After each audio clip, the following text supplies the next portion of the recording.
Hi, and welcome to this live reading from Charming Chapter by Lori Haas, and this is presented by Itsy Bitsy Book Bits.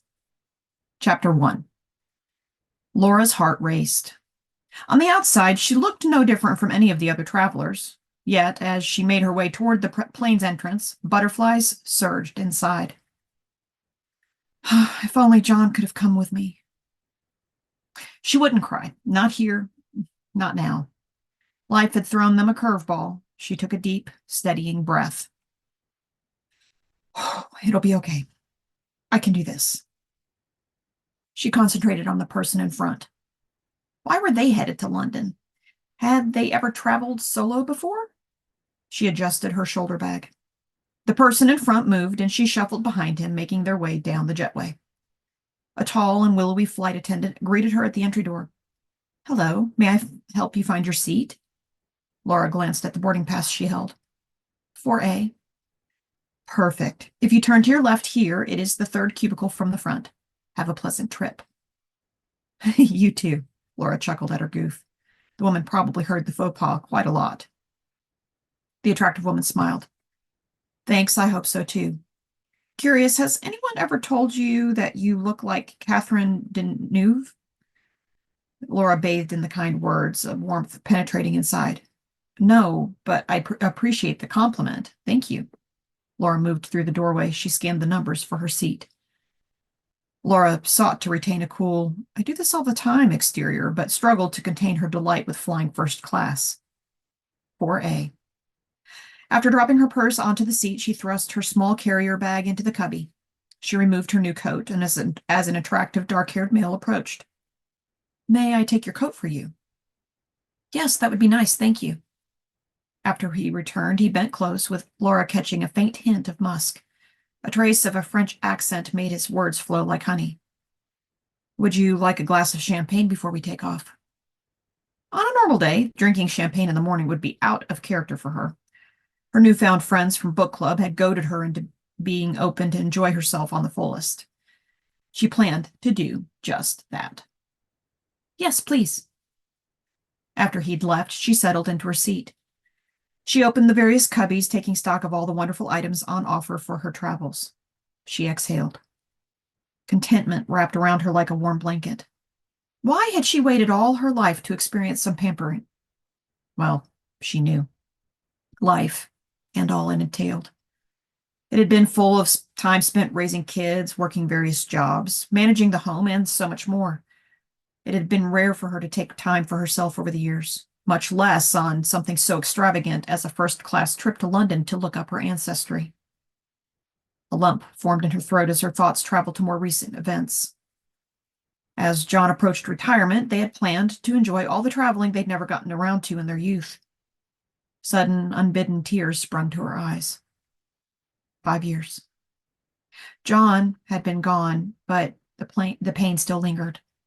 A sight, smell. The worst was remembering a private joke they'd shared. No one else held the same memories. How they could glance at one another and know what the other was thinking. Grief's bubble had encased her for so long. A smile played on her lips at the knowledge she'd grown content, thankful to no longer be looking in on life. She had joined the world again. Still, her heart healed, yet bore the cracks of her pain. Quiet laughter across the aisle brought her back to the present. A young couple, probably on their honeymoon or traveling together for the first time. Warmth filled her as she recalled those days of love's first blush. Here you are, Mrs. Rollins. The steward had returned with her champagne, its shade a golden blonde. She took the goblet from him and thanked him before he moved off to another traveler. The fizzy drink delivered the taste of cherries and a yeasty flavor not unlike brioche. She relaxed against the leather seat as she brushed a stray lock of silky hair back behind her ear. His use of her married name pulled her back into her thoughts. She was no longer a Mrs., but certainly not a Miss either. What did you become as a widow? Of course, she could have checked Ms. in the box, but the term didn't fit either. She pulled up her phone, searching for the term dowager. She did have property from her late husband, but the term designated a dignified elderly woman. Laura shut down the app and set her phone on the tray. Elderly. Who decides what's elderly? She didn't consider herself old. As soon as she'd hit 55, the membership paraphernalia had started arriving in her mailbox. Laura sipped the champagne. Overthinking again. Can't you for once think of something good when things had started changing? Oh, yes, after meeting the book club ladies. Her mind drifted back to the first meeting. Serendipity. Isn't that what it was called? Something happens that affects you in more ways than you imagined. She recalled her trip to the local bookstore. Something had drawn her to go inside. Entering the store, the smell of old books greeted her. Piles of books on every surface supplied a homey feeling. Laura browsed the various tomes on display. There might be some books that would make for a good birthday or Christmas gift. Laura had been flipping through the pages of a book when Angela walked over to her. Laura paused from reading. The woman's face glowed radiant with good health, and Laura instantly liked the woman. They'd introduced themselves as they continued chatting. So it didn't seem strange at all for Angela to ask her to join her for coffee at the cafe next door. They'd chatted about the books they'd bought and about their lives. Now, thinking back on it, it had been more about hers. That's when Angela shared about starting the book club, how she envisioned a small group and wondered if Laura would like to join. They'd meet once a month, enjoy dinner together, and discuss that month's book. Laura knew she needed to get out more, and she loved books. She met the ladies at a restaurant, and they named themselves the Boomer Babes Book Club. She'd never thought of herself as a babe, but why not? With age should come the freedom to do and be what you want. So what if it took her to her 60s to realize that? Laura giggled, recalling the first meeting. Angela had picked a group of ladies around the same age, but in various life stages. Some were single, others were divorced or widowed. Only one had noted being married. There were even some fireworks with two ladies. If not for her picking the first month, she doubted she'd have continued with the group. She'd picked historical fiction for her month with the classic book Rebecca. Her choice also led to research beyond the book. She delved into learning more about her roots in the United Kingdom. Using an ancestry tool, Laura traced her roots back to the 1500s. It was fun to see the lords and ladies in her lineage. Over dinner, the group encouraged her to visit the places she'd shared. Despite her sharing her responsibilities, they dismissed her reasons for not going. The eldest, Claire, had spoken first. Your grandchildren have a mother, and your mother sounds like she can take care of herself. You should go. Shirley followed Claire's statement. If you have so many miles, your travel portion is paid, so there doesn't seem to be any reason you shouldn't go. Exactly. Plus, I bet I could hook you up with a pet sit, so you wouldn't have to worry about staying in a stuffy hotel all the time you're there. Betsy shared earlier how she'd done pet sitting there before. It had allowed her to travel to other places, too. Before she'd known it, Betsy had contacted a couple who were heading to Morocco for a few weeks and would need a sitter for their dog. Everything had fallen into place with minimal effort. There was that serendipity again. If Laura hadn't known better, it appeared as if Angela had selected each woman for a specific purpose in the book club. One woman in particular who'd forced her out of her comfort zone. After they'd all encouraged her to be brave and travel solo, Sylvie chimed in. With that many miles, you must fly first class.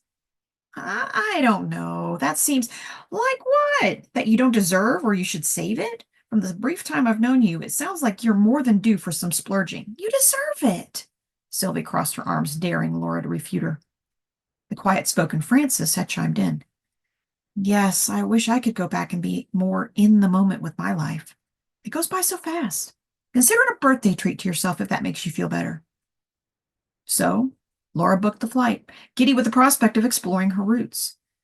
Then her growing excitement had come crashing down when she told her daughter about her trip arrangements. Mom, what are you thinking? You're in your 60s, for heaven's sake. You can't go traipsing around the world by yourself. Plus, what about Danielle? She'll need picking up from school, and then there's Luke's. You'll have to make other arrangements. On most days, Laura would have backed down, but her book club friends had told her to practice that very statement over and over in the mirror. Once she felt confident that she wouldn't back down, she told Caroline. In a huff, Caroline grabbed her bag. Her parting words were, You're only thinking of yourself. Laura waved from the door as her fuming daughter strode to her car. Yes, I am. And I think it's about time. The captain coming on to the speaker brought her back to the present. The captain had noted they were waiting for some additional luggage before taking off.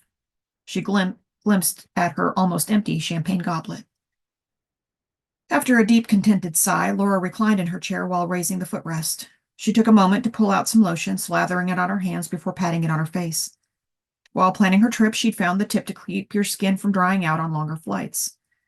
As she placed the tube back in her purse, the handsome young steward came to her seat, asking if she'd like a refill.